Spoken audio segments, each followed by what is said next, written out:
para não ocupar muito do teu tempo, acho que vamos começar. A gente tem algumas questões já meio preparadas aqui. Coisas bem simples, um bate-papo informal, assim, para a gente ter um pouco de conhecimento de como começou o negócio e como que está funcionando atualmente, tá? Posso começar? Tá funcionando bem o áudio aí? Tá sim, pode falar, Tá, manda ver. beleza. Então, gostaria de agradecer, até coloquei aqui, gostaria de agradecer porque vocês salvam a minha vida pelo menos 3 vezes por semana aqui em casa, tá? Que eu não cozinho nada, eu sempre uso o iFood. É, Então, eu gostaria Que de bom, cara. saber. Espero que a gente aumente isso, porque no mês você come 90 vezes, né? Então você tá usando por enquanto 12. Vamos aumentar essa participação aí. Vamos aumentar, vamos aumentar. Legal, deixa eu contar um pouco de história então para vocês. O iFood, ele é o spin-off de uma empresa chamada Disque Cookie, nasceu em 98 no Brasil, tá? A Disque Cookie, ela ficou ativa no Brasil, ela está ativa no Brasil até hoje, mas vocês são, pelo que eu estou vendo, vocês são novos, né? A Disque Cookie era uma empresa que mandava uma revistinha na casa das pessoas, aí você conseguia olhar os restaurantes ali, ligava numa central de atendimento e a gente mandava um entregador buscar a tua comida no restaurante e entregar na sua casa. Então é exatamente o mesmo modelo atual, mas 100% offline, tá? Então esse era um pouco da Disque Cookie no passado. Em Perfeito. 2006, os caras que estavam na Disque Cookie à época não eram nem os founders da Disque Cookie, mas eles resolveram fazer o iFood. Então eles registraram a marca, desenharam o modelo online, mas eles não conseguiram colocar isso no ar. Eles foram colocar o iFood no ar em 2011. Tá? Em paralelo ao iFood, tinha uma outra empresa que chamava Restaurante Web. Talvez essa vocês tiveram contato. Era uma empresa de food delivery já online, que nasceu em 2003 no Brasil, foi o trabalho de faculdade de dois caras de tecnologia, e essa empresa foi vendida para um grupo inglês chamado Just Eat, em 2011 também, tá? Ou no mesmo ano que foi fundado o iFood. Essas empresas elas concorreram durante mais ou menos 3 anos, tá? Eu entrei para Just Eat Brasil, né, que era o restaurante web, indo comecinho de 2012, tá? Eu entrei para ser CFO da empresa e na sequência virei CEO da empresa 6 meses depois. Era uma empresa que fazia naquela época, para você ter uma ideia, quando eu entrei a gente fazia 20 e poucos mil pedidos, 23 mil pedidos, tá? E a gente competiu com o iFood durante 3 anos, mais ou menos. Quando foi em 2014, a gente decidiu juntar forças, porque a gente acreditava que o mercado brasileiro precisava de robustez de investimento e principalmente ter mais pessoas nesse barco. A gente fez a fusão em 2014 e nesse mesmo momento a gente fez a aquisição de várias empresas. Tá? E aí o interessante é que a gente não fez nenhuma aquisição pensando em ganhar market share, porque não era esse o objetivo. O principal objetivo das aquisições que a gente fez foi trazer gente para dentro do time. Por quê? Porque tinham poucas pessoas naquele momento no Brasil que tinham conhecimento do mercado online e que tinham relacionamento com os restaurantes de uma forma regional. Então, de 2014 a 2016, mais ou menos, a gente fez 20 e poucos M&As, tá? Se a gente contar até 2020, a gente fez mais de quase 40 M&As. Nossa. Então, em 2014 a gente juntou as duas empresas, essas empresas seguiram com o nome de iFood.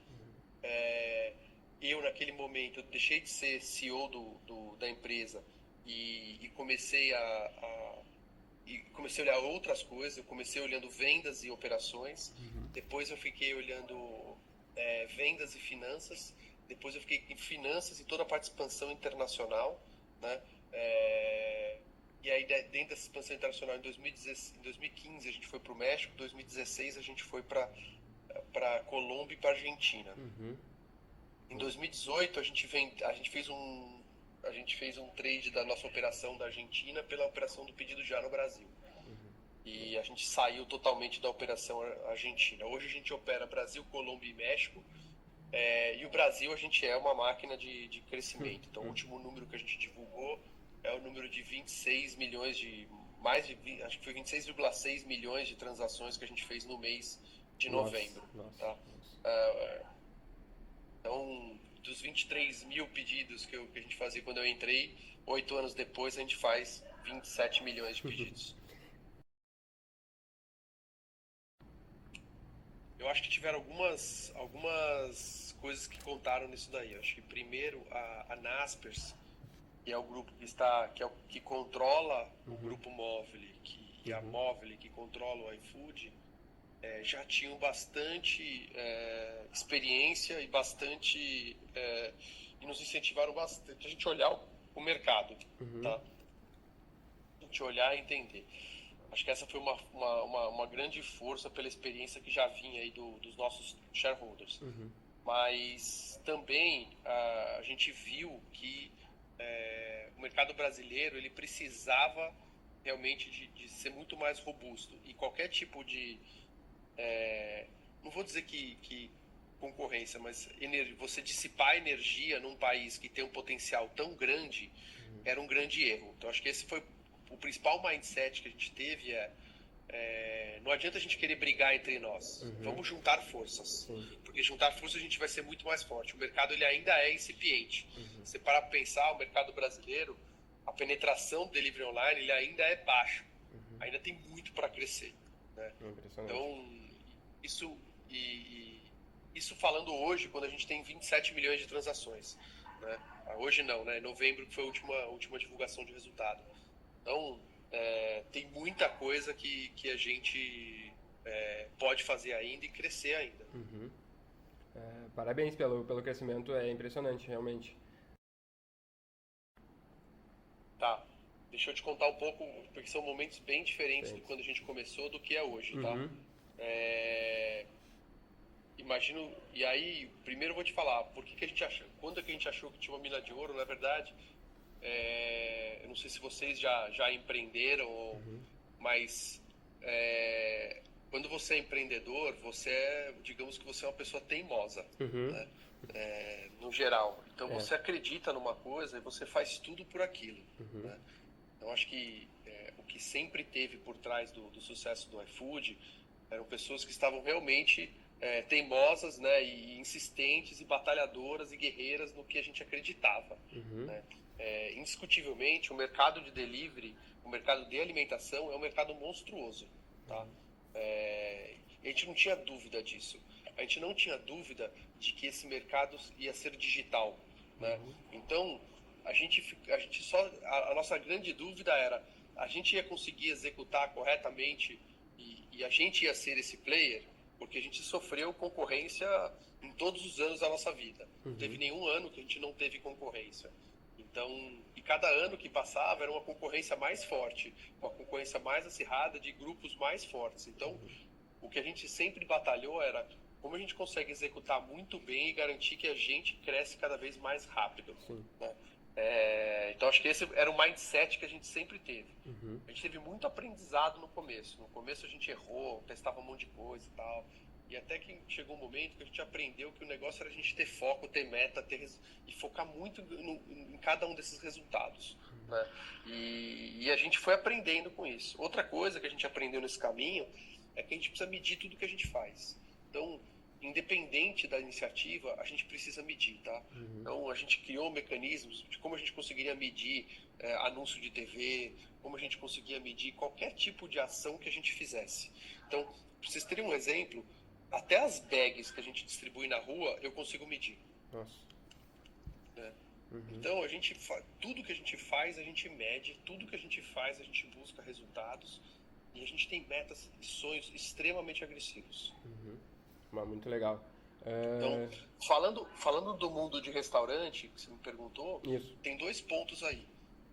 Ponto número 1, quando a gente começou, cara, era praticamente impossível. Você batia na porta do cara, o cara chegava pra você e falava assim, mas você compra coletiva? Porque estava muito forte ainda aquela questão das compras coletivas no mercado brasileiro. A gente falou, não é compra coletiva, né? Então a gente tinha que convencer, era até que simples o pitch comercial, porque é o seguinte, o restaurante só me paga se eu gerar negócio para ele, porque eu ganho uma comissão sobre o que eu gero de negócios. Então, o pitch comercial não era difícil. O difícil depois era a gente conseguir trazer usuários para esse restaurante. Então isso era um pouco mais difícil, então a gente tinha que fazer todas as campanhas e tal, investir bastante em marketing para garantir que a gente ia conseguir trazer venda para aqueles restaurantes, para que a gente não ficasse numa operação incipiente e os restaurantes não vissem valor no nosso trabalho. Muito bom. Agora, hoje em dia é muito mais simples, né? Hoje a gente tem uma marca super conhecida, tal, e o impacto que a gente tem nos negócios, ele é brutal. Pra você ter uma ideia, quando a gente entra num restaurante, a gente aumenta a venda desse restaurante em 50% nos primeiros 4, 5 meses. Não, hoje a gente não tem grandes barreiras, tá? Acho que a maior barreira de um restaurante para ele entrar no iFood é qualidade, tá? E não é nem a barreira de entrada, de permanência. É ele se manter dentro do iFood. Né? A gente tira muito o restaurante do restaurante não tiver qualidade de serviço na comida e tudo mais. Então a gente fica muito atento aos feedbacks dos usuários para garantir que aquela oferta que está dentro do iFood, ela é boa, ela tem qualidade e que ela não vai ferir a marca do iFood. Claro. Ótimo. Tá, bem. Bom, vamos lá. Eu acho que, na verdade, é o seguinte, a gente procura ser ainda uma startup, tá? Então, a gente tenta todo santo dia manter essa cultura de uma empresa que se comunica rápido, que faz as coisas rápido, que inova e que tenta manter, né, a dianteira no mercado, não só em liderança do mercado em si, mas em inovação. Né? A gente trabalha com tecnologia, somos uma empresa de tecnologia e se a gente não mantiver, né, inovação todo dia, né, o que a gente fala lá que a gente precisa a gente tem que disruptar o nosso negócio todos os dias. Né? E a gente não consegue fazer isso se a gente não manter uma cultura de uma startup. Sim. Né? Então, esse é um desafio diário do iFood. Imagino. Quantos colaboradores são atualmente? Então, hoje são 3.000 pessoas no Brasil, mais 500 pessoas fora. Nossa, impressionante. Então já fica bem mais difícil a gente conseguir manter isso, mas é o que a gente luta todos os dias, tá? Então, a nossa batalha todos os dias é manter realmente uma cultura de startup, tá? E como fazer isso com uma empresa, né, de 3.000 pessoas. Sim, Acho que esse é um desafio diário. Sim, sem criar muita burocracia e mantendo a empresa ágil mesmo com tanta gente trabalhando. Exatamente. Porque ao mesmo tempo, quando você torna uma empresa de 3.500 pessoas, você tem outros problemas que você precisa ter alguns processos, né? Não dá para você negligenciar alguns desses processos, porque se você fizer isso, você acaba perdendo aí, né? Você vira uma bagunça, né? Sim, tu para de conseguir mensurar tudo que tu precisa também, né? Como tu havia falado antes. Então assim, é super importante a gente criar processos, ter políticas e tudo mais, mas ao mesmo tempo a gente precisa manter a cultura de agilidade. Então, inovação pra gente é prioridade máxima. Sim. Tá. A gente, de novo, eu acho que isso também são coisas que mudaram conforme a história da empresa vai acontecendo. Né? Por que isso, né? Porque imagina o seguinte, no começo a gente não tinha capacidade de pagar bons salários e nem grandes benefícios, né? Então a gente vendia o sonho de trabalhar. A questão de retenção no começo, né, do iFood, a gente não tinha dinheiro para pagar, né, nem salário nem benefício. Então a nossa estratégia era muito mais vender o sonho de trabalhar no iFood, dizer o quão grande a empresa ia ficar, né? E as pessoas que se destacavam, a gente dava stock options, né? Então, gerava um stigma para a empresa. Hoje em dia, a gente tem capacidade de pagar bons salários, né, de acordo com o mercado, e a gente consegue também, né, oferecer stock options para a pessoa. Mas, na nossa visão, né, a questão de remuneração, ele é uma pequena parte da tomada de decisão do porquê que as pessoas estão na empresa, né? Na minha visão, as pessoas estão lá principalmente porque elas buscam ter um impacto, né? Saber que o trabalho delas tem um impacto na empresa. Acho que isso é super importante, né? E o ambiente de trabalho, né? Com as pessoas com quem elas se relacionam e tudo mais. Acho que isso tem muito mais importância do que realmente salário ou benefício. Sim. Então, para a gente é importante manter essa cultura de meritocracia, ter uma empresa horizontal, onde todo mundo pode dar opinião, né? Então, se você é um estagiário, você tem possibilidade de dar opinião, implementar as suas ideias, porque a gente procura manter esse clima horizontal na empresa. É uma empresa que não tem sala de diretoria, não tem nada disso. É uma empresa totalmente open space, onde todo mundo pode falar com todo mundo. Muito legal. Tá, acho que você pode olhar isso por vários prismas, tá?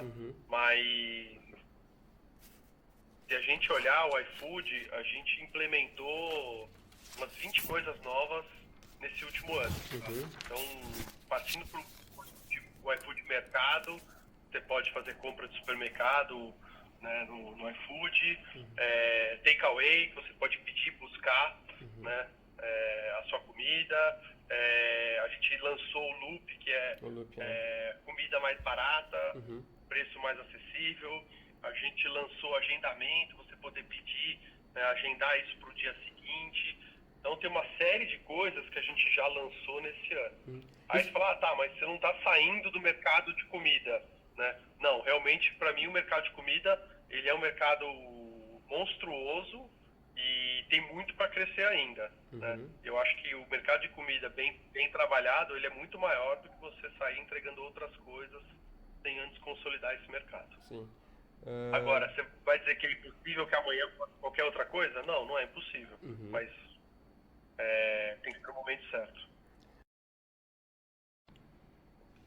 Como é que identifica isso? Então, aí é o que eu falei, a gente mensura tudo, tá? Então a gente sabe exatamente o momento certo de mandar o push, a promoção, para quem mandar, né? Então a gente tem, a gente vem, só para dar um pouco de contexto para vocês, tá? O iFood é uma empresa que a gente tem por propósito revolucionar o universo da alimentação. Esse é o propósito do iFood, tá? A gente realmente quer mudar a maneira que as pessoas se alimentam, tá? Se você olhar 100 anos atrás, né, as pessoas costuravam as próprias roupas, tá?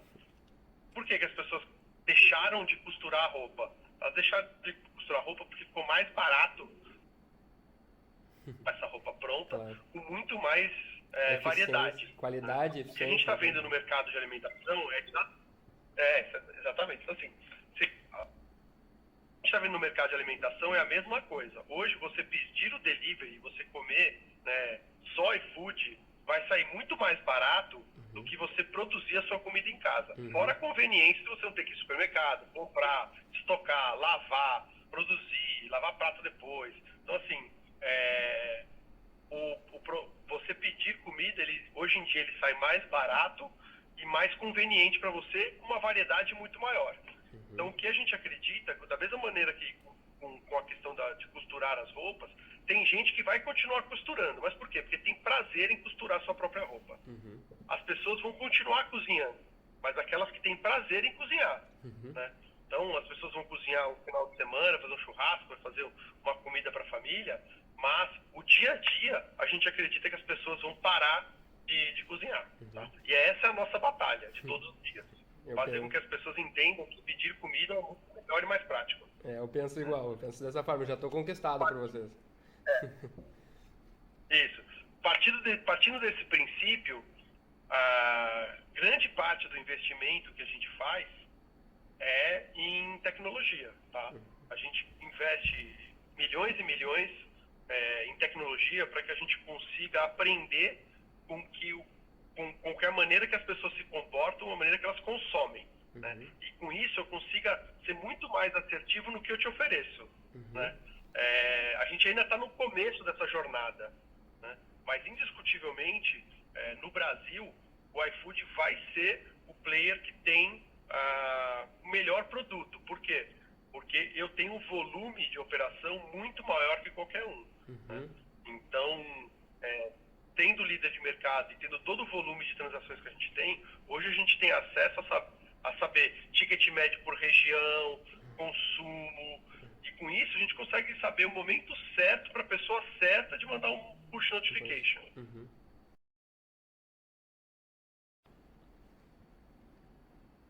Tá. A gente é procurado todo santo dia pelos mais diversos players do mercado, tá? Agora, tem duas coisas aí.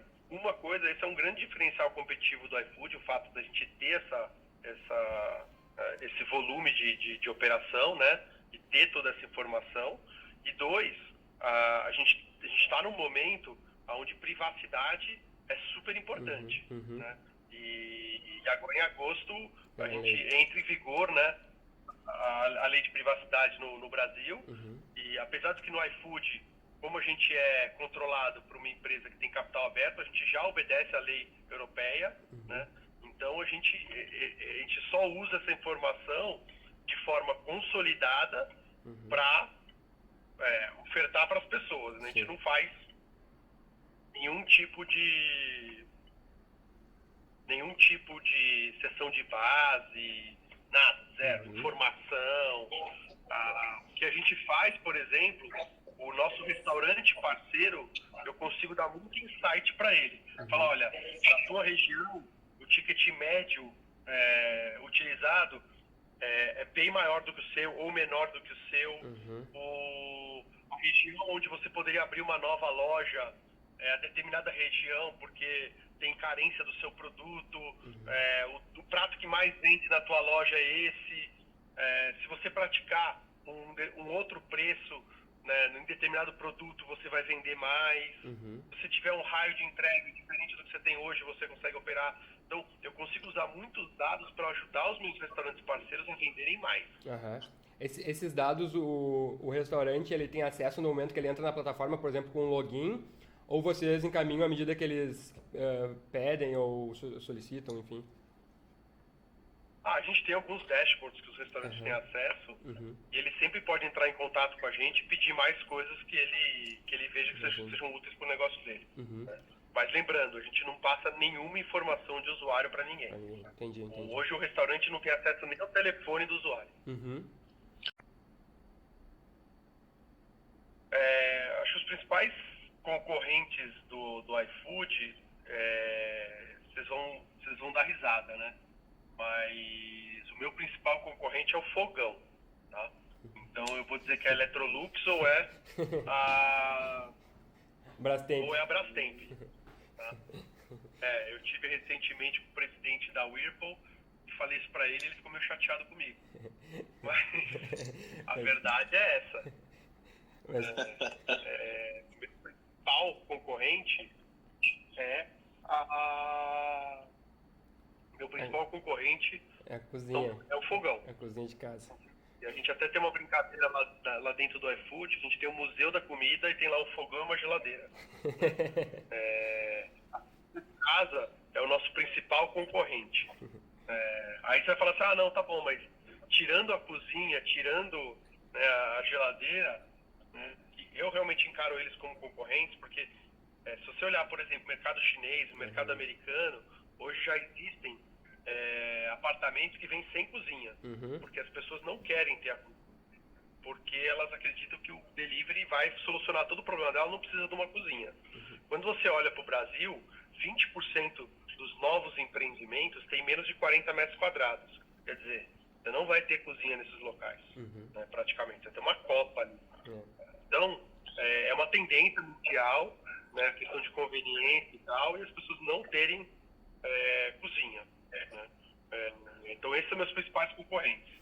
Fora esses, né, a gente tem players que operam no nosso negócio, que é a Rappi e o Uber, mas são players muito pequenos, né, comparados com o volume que o iFood opera hoje, né?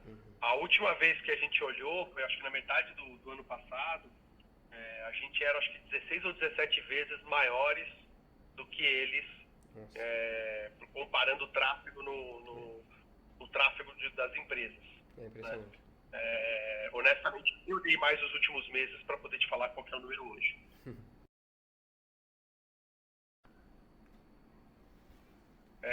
Deixa eu te falar um pouco eu acho que eu tenho pouca sensibilidade para poder te responder isso, porque eu não trabalho em nenhum país europeu, né?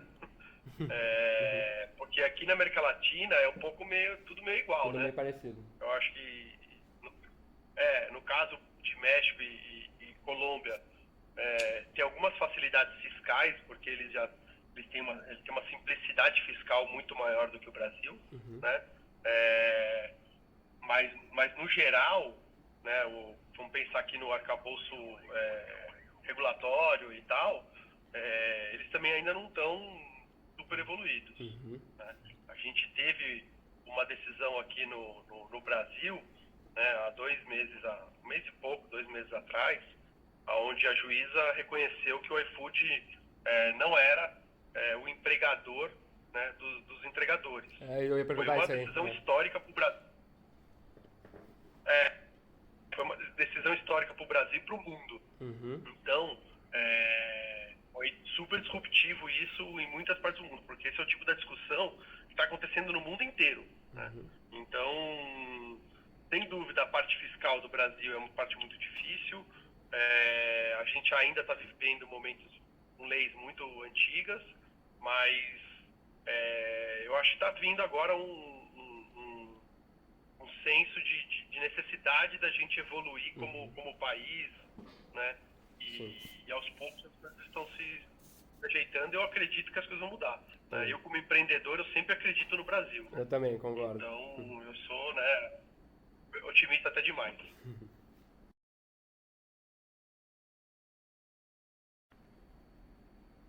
Tá. México é o segundo maior mercado na América Latina, então esse é o porquê da gente ter ido para lá. E Colômbia, a gente decidiu ir para Colômbia por um momento por uma questão estratégica, a gente viu uma oportunidade lá e acabou indo. E é um dos grandes mercados na América Latina, né? O quarto, vamos dizer o seguinte, o primeiro é o Brasil, o segundo é México, o terceiro é a Argentina e o quarto seria Colômbia, né? Obviamente a Argentina está passando momentos difíceis. É complicado. Então a gente buscou aí os 4 maiores e tentar nos posicionar nesses, né? Para que depois a gente pudesse avançar em outros países.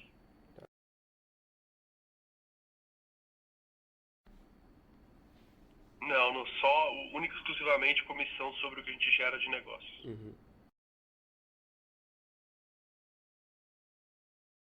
Muito obrigado pelo teu tempo, Tranquilo, valeu. Valeu, pessoal. Obrigado. Ótimo. Parabéns pelo trabalho. Obrigado, cara. Valeu. Imagina. Tchau. Tchau. Um abraço, tchau.